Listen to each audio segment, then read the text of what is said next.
রাজনীতিকে আপনাদের সামনে আমি উপস্থাপন করছি। আমি কি আপনাদের এইখানে জুমার নামাজরত অবস্থায়, খুতবা দেওয়া অবস্থায় আমি কি আপনাদের কাউকে বলছি আপনারা জামাত ইসলামের ভিতরে যোগদান করেন? বলছি কথা আমার কথাটা বুঝতেছেন তো? আমি কি বলছি যে আপনারা জামাত ইসলামের মধ্যে আসেন? এ কথা বলছি। আমি একামতে দিনের কথা বলছি।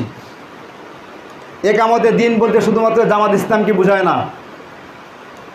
আমরা যারা জামাত ইসলামী করি, আমরা যদি মনে করি যে আমি একামতে দিন কাজ করি মানে শুধুমাত্র জামাত ইসলামী একামতে দিনের কাজ করে, এই কথাটা ভুল। অসংখ্য ইসলামী আন্দোলন, ইসলামী দল রয়েছে, তারা সবাই একামতে দিনের কাজ করে।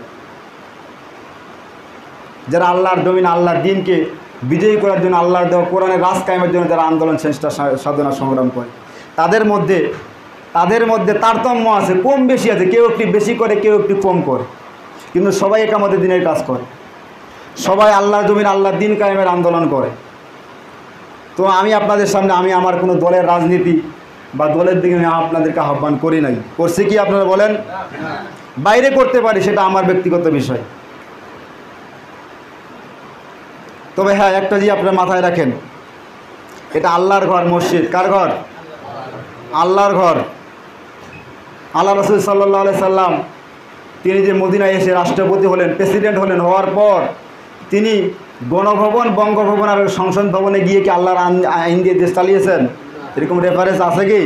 যে রাসূলের জামানায় বঙ্গভবন ছিল, গণভবন ছিল, আপনার কি বলে পার্লামেন্ট ছিল, আছে? আল্লাহ রাসূল সাল্লাল্লাহু আলাইহি সাল্লাম এই মসজিদের মিম্বারে বসে তিনি রাষ্ট্র পরিচালনা করেছেন। বলেন সুবহানাল্লাহ। হযরত ওমর রাদিয়াল্লাহু তাআলা আনহু অর্ধ পৃথিবীর শাসক যাকে বলা হয়, অর্ধ পৃথিবী তিনি শাসন করেছে এক আঙ্গুলের ইশারায়। সেই হযরত ওমর এই মসজিদের মিম্বারে বসে রাষ্ট্র পরিচালনা করেছেন।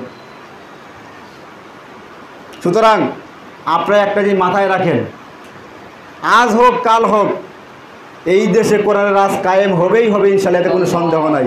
যেদিন কোরআনের রাজ কায়েম হবে সেদিন কিন্তু এই মসজিদের মিম্বার থেকেই কিন্তু আপনার সারা বাংলাদেশ পরিচালনা করা হবে।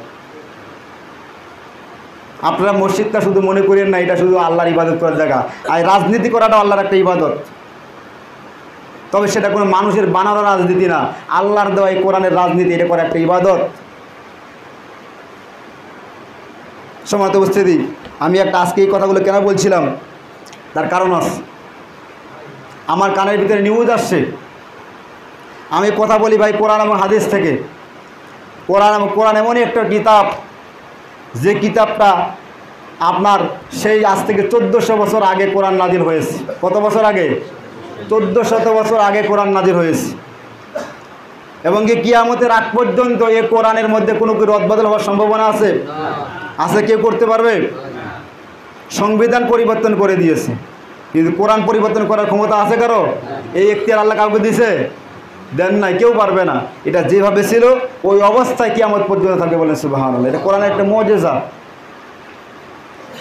এই কোরআনটা এমন একটি কিতাব, এই কোরআনের থেকে যখন আলোচনা করা হবে, কোরআন থেকে যখন সরাসরি তাফসির করা হবে, আলোচনা করা হবে, তখন কিছু মানুষের চরিত্রের সাথে কোরআনটা বিপরীত দিকে চলে যাবে।